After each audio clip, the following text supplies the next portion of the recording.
परिषदेचे विरोधी पक्षनेते अंबादास दानवेंच्या निरोपाच्या भाषणावेळी उद्धव ठाकरेंना फडणवीसांनी सोबत येण्याची ऑफर दिली होती। मात्र ही ऑफर म्हणजे मस्करी होती असं फडणवीसांनी आता स्पष्ट केलंय। तसंच त्यांचा पक्ष आम्ही नव्हे तर शरद पवारांनी फोडला असं म्हणत त्यांनी पवारांवर खापर फोडलाय।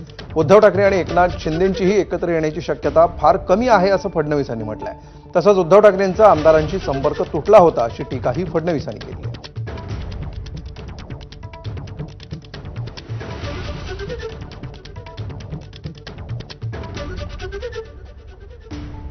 फडणवीसांचं हे विधान अधिवेशनामध्ये चांगलंच गाजलेलं होतं आणि त्यामुळे फडणवीस अप्रत्यक्ष आणि प्रत्यक्षपणे ऑफर देत आहेत का असा सवाल उपस्थित होत होता। तो आता फडणवीसांनी ही मस्करी होती असं म्हणत फेटाळून लावलाय।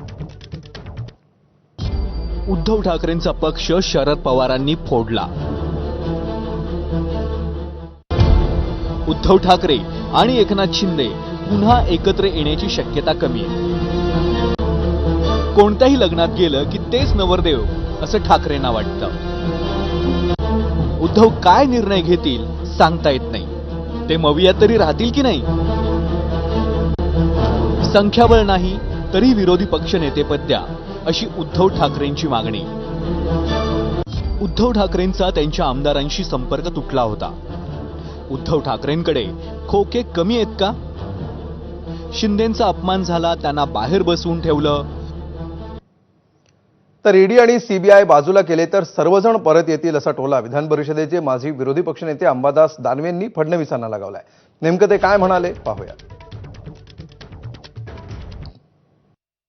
आमदाराशी संपर्क तुटला वगैरे पेक्षा तुमची ईडी सीबीआय जर बाजूला केली ना आणि पोलीस ही बाजूला केलं तर ह्याच्यातले सगळेच्या सगळे वापस परत धावत येतील या मेंटॅलिटीमध्ये ना। आजही तुमच्या मानसिक दबावाखाली तुमच्याबरोबर काम करतात। बाकी तुमच्याकडं तुम्हाला पाहून येणं असं तुमच्यामध्ये काही नाही आहे। प्रत्येकाची कुंडली आपल्याकडे की कोण कशामुळे केलेलं आहे। जे लोक तुमचेच लोक पत्रकार परिषदा घेऊन याची ईडी त्याची सीबीआय लावत होते तर तुमच्या आता सोबत मांडीला मांडी लावून बसतात। आता तुम्ही काय गोष्टी करतात आमदाराशी संपर्क कमी झाला आणि हे झाला आणि ते झाला।